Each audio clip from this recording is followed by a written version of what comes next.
नमस्कार दोस्तों, स्वागत है आपका स्पीडी सक्सेस चैनल पे। स्पीडी सक्सेस की इस वीडियो में आज हम चर्चा करेंगे कुछ प्रमुख इस्लामिक शब्दावलियों की।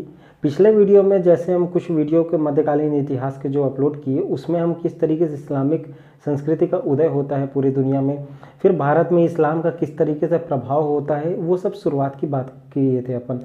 अब इस वीडियो में हम आज कुछ इस्लामिक शब्दावलियाँ हैं जो मध्यकालीन इतिहास में हमेशा आती जाती रहेंगी और जो पहले भी भारत का इतिहास पढ़ चुके हैं उन सबको पता होगा कि किस तरीके से सल्तनत, जजिया, ज़कात, कुरान, खुम्स, गुलाम, इस टाइप के बहुत सारे शब्दावलियाँ आती रहती हैं पूरे मध्यकालीन इतिहास में, जिसका मतलब हम सिर्फ याद कर लेते हैं पर हमको समझ में आता नहीं है। तो उन्हीं सब जो प्रमुख शब्दावलियाँ हैं कुछ, उसको सेलेक्ट करके मैं इस वीडियो पर लेकर के आया हूँ और उसको समझाने की कोशिश करूँगा, ताकि जो आप मध्यकालीन इतिहास जब भारत का पढ़ेंगे तो उसमें पढ़ने के बाद आपको इस तरह की समस्या ना आने पाए कि कौन सुल्तान था, कौन अमीर था। ये सारी चीज़ों को आपको थोड़ा सा समझ में आएगा और इस तरीके से फिर परवर्ती मुगल में फिर ईरानी, तुरानी, बहुत सारे शब्दावलियाँ बनती चली जाएंगी।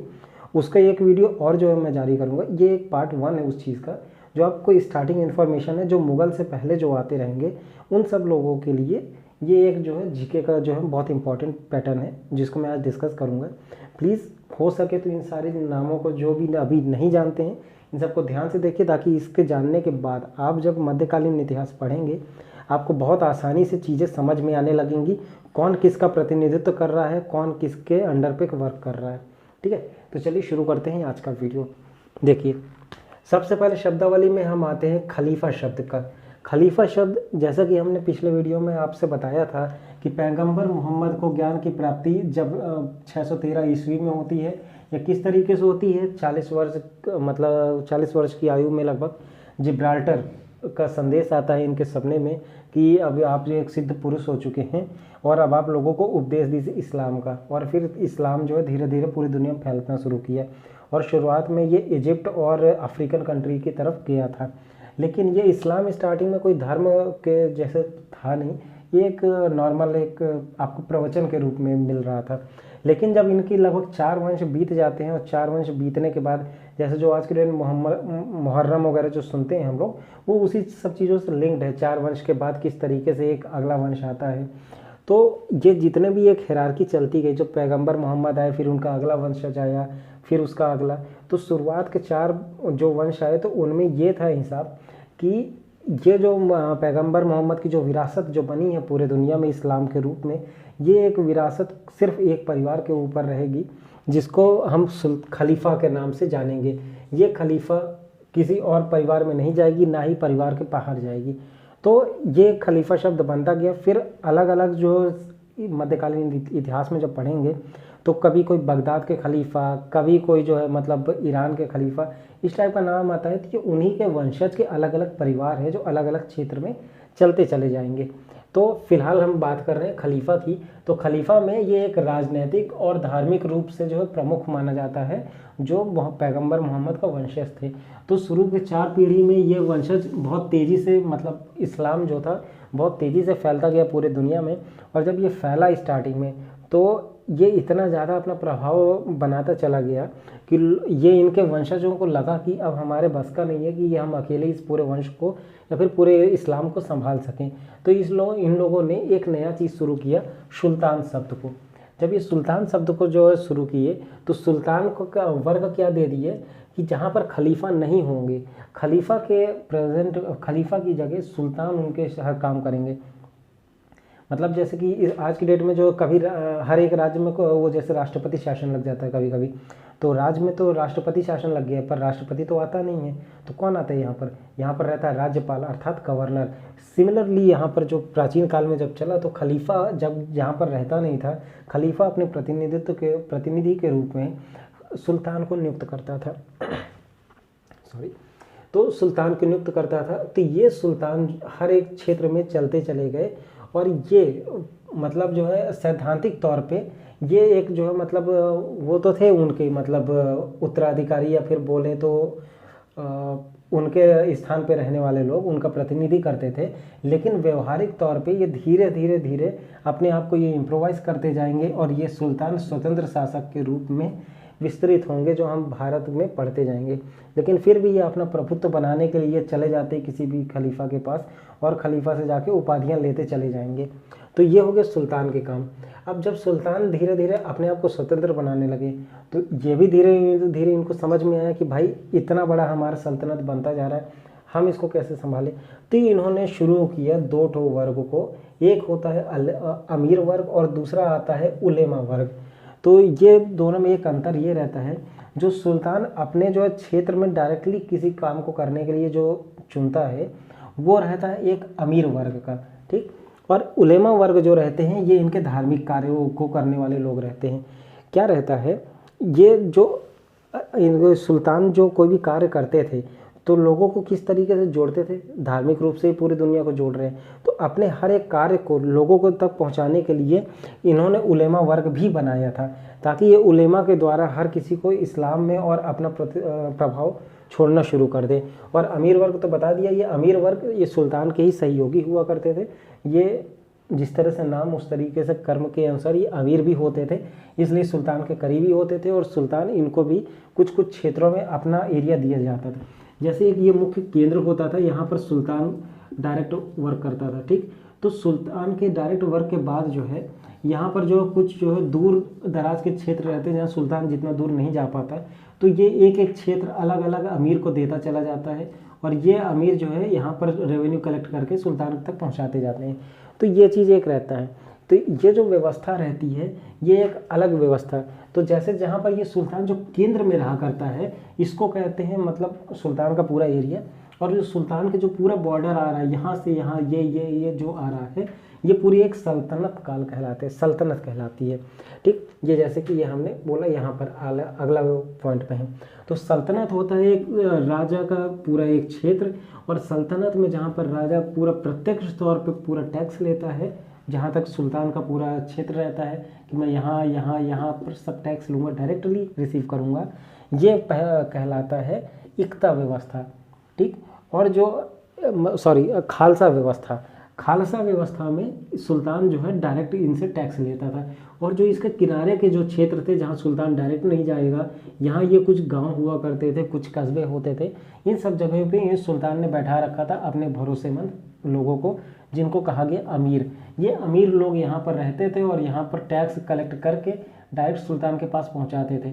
इन दोनों में सिर्फ कुछ अंतर ये है, खालसा और इक्ता व्यवस्था में एक अंतर ये रहता है कि जो यहाँ पर जो अमीर वर्ग जो यहाँ पर जो इक्ता अर्थात प्रांत, और ये एक इस्लामिक ये एक अरबी शब्द याद रखिएगा। तो इक्ता अर्थात प्रांत, यहाँ पर जो इक्ता के द्वारा जो है जो टैक्स कलेक्ट किया जाता था अरबियों द्वारा, ये टैक्स को कुछ परसेंट अपने लिए काट लेते थे और जो बचता था वो जा करके सुल्तान को देते थे। क्या ये अपना जेब खर्च, अपने क्षेत्र का खर्च ये सब तो निकालेंगे ही, इसके बाद जो बचता है परसेंटेज वो जा करके सुल्तान को देते थे। तो ये होता था इक्ता अर्थात प्रांत अर्थात आज की डेट में स्टेट्स, और ये होता था जो खालसा जो केंद्र शासित प्रदेश आज की डेट में यूनियन टेरिटरी होती हैं, वो खालसा वाले क्षेत्र रहते थे जहाँ केंद्र डायरेक्ट टैक्स लेता था। अब एक शब्द आता है खुतबा। खुतबा जो रहता है ये एक धार्मिक प्रवचन होता है जो फ्राइडे को किया जाता था, ठीक। अब ये खुतबा कौन पढ़ता था, क्यों पढ़ता था और ये क्यों किया जा रहा था। खुतबा का एक कारण ये था कि जैसे कि कोई शासक हुआ करता था जिसका अगर जो कभी कुछ नाम नहीं हुआ होता था, तो वो कोई भी राजा, जैसे मान लो यहाँ इस क्षेत्र में कोई राजा है, उसके पूरे एक मतलब एक नमाज पढ़ी जा रही है कोई उनके धार्मिक स्थलों में, जब वहाँ नमाज़ पढ़ते हैं तो वहाँ नमाज में एक नमाजी जो होता है वो अपने क्षेत्र के राजा का नाम लिया करता था। इससे क्या होता था, राजा को प्रसिद्धि बढ़ती थी, क्योंकि धार्मिक, जैसे मैंने बताया, धार्मिक तरह से लोग जुड़े थे, तो राजा की वहाँ पर प्रसिद्धि बढ़ा करती थी। और राजा को अपनी प्रसिद्धि बढ़ाने के लिए और ज़्यादा इम्प्रोवाइज करने के लिए कंटिन्यूसली वहाँ के जो है काजियों को बोलता था कि आप जो नमाज़ पढ़ते हैं अपना उस नमाज में जो है हमारा नाम लीजिए और ये कहिए कि हम अपने शासक फलाने ढंग का जो भी है इसके द्वारा जो है मतलब इसकी वो आशीर्वाद से हम ये नमाज़ पढ़ रहे हैं, हम शुक्र करते हैं अपनी इस राजा का कि हमको नमाज़ पढ़ने का अवसर प्रदान कर रहे हैं और हमें हमारे अल्लाह से मिलाने का वो एक प्लेटफॉर्म तैयार कर रहे हैं। तो ये सारी चीज़ें रहती थी जो जनता के मन में जो है अपने राजा के लिए भक्ति जाग जाती थी कि जो भाई मैं राजा के लिए हर सारा काम करूँगा। तो ये खुतबा पढ़ाने का काम इसीलिए होता था, ये फ्राइडे की नमाज वाले में आता था जो राजा करवाता था। अब दो चीज़ इसमें और रखिए, एक रहता है कुतुबुद्दीन ऐबक, हम लोग जानते हैं। तो कुतुबुद्दीन ऐबक जो रहता है ये जिंदा पीर, ये मत सॉरी वो तो औरंगजेब है। तो ये कुतुबुद्दीन ऐबक जो है ये कभी भी अपने नाम का खुतबा नहीं पढ़वाया किसी भी काजी से या नमाजी से। ये जो है पूरे लाइफ टाइम सिर्फ और सिर्फ मोहम्मद गौरी का भक्त बन के रहा। ये अपना कोई ना उपाधि धारण किया ना कुछ किया, सिर्फ अपना सल्तनत को चलाया था। वहीं एक और शासक आता है जिसका नाम रहता है अकबर। अकबर जो है मतलब थोड़ा सा जो है नॉर्मल पढ़ा लिखा होता चला जाता है, शुरुआत में वो कोई पढ़ा लिखा नहीं रहता है। पर जिस तरीके से जब अकबर आता है ये इसका ये मानना रहता है कि भाई मेरे को किसी के खुतबा पढ़वाने की ज़रूरत नहीं है, मैं खुद ही अपना खुतबा पढ़ूंगा और अपनी प्रसिद्धि बनाऊंगा। इसी कारण से इसका जो है इस्लाम जो जनता रहती है, इस्लामिक जनता, वो इसको जो है काफ़ी मानने लगती है, क्योंकि भाई पढ़ा लिखा है, धार्मिक है क्या नहीं, अब वो तो वही जाने। पर जनता के बीच में उसका काफ़ी प्रसिद्धि बनती चली जाती है। एक होता है ये जजिया, एक होता है ज़कात, और एक होता है खराज या खिराज, जो भी पढ़ लीजिए। ये कुछ टैक्सेस होते हैं जो उस समय लगते थे। जो जजिया कर जो लगा करता था ये गैर मुस्लिम लोगों के ऊपर लगा करता था। मतलब अदर दैन मुस्लिम, अगर आप कोई भी जो है कास्ट या मतलब धर्म से बिलोंग करते हो तो आपके ऊपर ये टैक्स लगेगा। इसमें कुछ लोगों को छूट दी जाती है, जिसमें से एक रहता है महिला, बच्चे और गरीब, और चौथे होते हैं ब्राह्मण। ये चार लोग इस टैक्स से थोड़ा सा जो है मतलब उनको छूट मिली रहती है। बाकी जितने भी लोग रहते हैं उन सब को ये जजिया कर देना रहता था भारत में। और ये जजिया कर देने के लिए मतलब एक प्रेरित ये करते थे कि मतलब अगर आप टैक्स से बचना चाहते हो तो आपको इस्लाम धर्म कबूल करना पड़ेगा। ये मेनली उसके लिए और ज़्यादा खतरनाक तरीके से लगाते थे। जो ज़कात वाला टैक्स होता था ये संपत्ति, मतलब किसी भी आदमी के पास कितनी संपत्ति है उस संपत्ति के हिसाब से एक निश्चित अमाउंट आपको देना पड़ता था।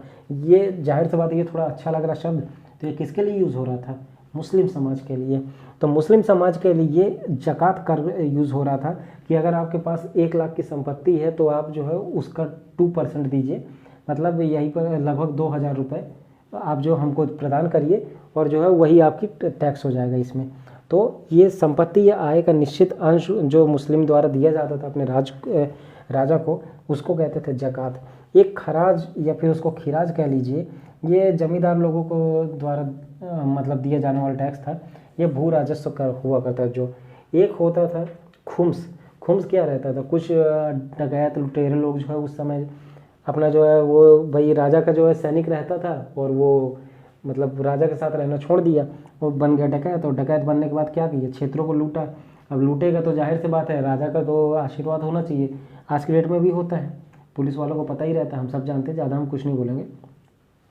तो खुम्स जो होता था, तो ये जो लुटेरे लोग जो लूटते थे, चाहे शासक ही क्यों ना लूटे, चाहे शासक का कोई प्रतिनिधि या फिर जो कोई मतलब महामंत्री ही उसका लूटेगा, तो वो टैक्स का ही एक हिस्सा जाएगा राजा के दरबार में। ये होता था खुम्स। एक और शब्द आएगा गुलाम। ये सबसे ज़्यादा प्रचलित होने वाला शब्द है पूरे मध्यकालीन इतिहास में। ये गुलाम जो है ये राजा का एक खास आदमी हुआ करता था, या तो इसको राजा जो कोई दूसरे साम्राज्य से जीत लिया करता था, मतलब किसी क्षेत्र में अटैक किया, वहाँ का सबसे प्रभावशाली या फिर बहुत ताकतवर हिम्मती, जिसको लगता था राजा को हाँ कुछ भी हो इस बंदे में दम था, हार भले गया हो, तो उसको जो ले जा करके अपना गुलाम बना लेता था। या तो फिर जो है कहीं किसी जो है मार्केट वार्केट गए जाते थे, वहाँ पर बच्चों को गुलाम बना लेते थे। ये कुतुबुद्दीन ऐबक क्या था? मोहम्मद गौरी का लिया हुआ गुलाम था, जिसको आज हम आगे पढ़ेंगे अभी। तो ये कुतुबुद्दीन ऐबक ये सब गुलाम वगैरह हुआ करते थे। तो इसको जो है वो उसका एक मालिक खरीदता था। एक्चुअली इनके खरीदने का एक कारण ये भी था कि जो मतलब जो ये राजा हुआ करते थे, इनकी जो अंदर एक हायरार्की नहीं चलती थी। मतलब ये कंफर्म नहीं था कि राजा का बेटा ही राजा बनने वाला है या राजा के परिवार से ही कोई राजा बनेगा। इसलिए ये जो शासक हुआ करते थे ये सोचते थे कि मैं एक तो मतलब अपना बेटा को तो कंफर्म नहीं है, और वो उस समय जो है राजा जो है अपने बेटे से ज़्यादा अपने गुलाम पे भरोसा करते थे। क्यों? क्योंकि जो हमने पूरा एंशिएंट मेडिवल भी देखा है, अपने बच्चों को अपने बच्चे लोग ही मार देते हैं राजा को, है ना। तो इसलिए ये राजा जो है गुलाम रखा करता था, जिस पे वो पूरा भरोसा करता था कि भाई ये कुछ भी हो मुझे तो नहीं मारेगा। जैसे अलाउद्दीन खिलजी एक पिक्चर में आप देखे ही हैं, पद्मावत वगैरह, तो वही चीज़ का ये आता है। तो राजा इस पे भरोसा करता था और इसी को अपनी जगह पे जो रखता चला जाता था। तो गुलाम की ज़रूरत इसलिए पड़ती है और ये गुलाम इस तरह से कंटिन्यूसली बनते चले जाते हैं।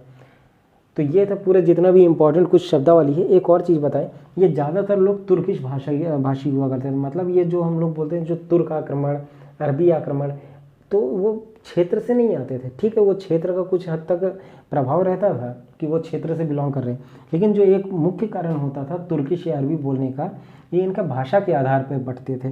क्या रहता था, जो तुर्किश भाषी जो बहुत सारे लोग आए वो तुर्क कहलाए, और जो अरबी भाषा बोलने वाले बहुत सारे लोग आए वो अरब के लोग कहलाए थे। तो ये इनमें एक मूल अंतर है जो आपको जानना चाहिए।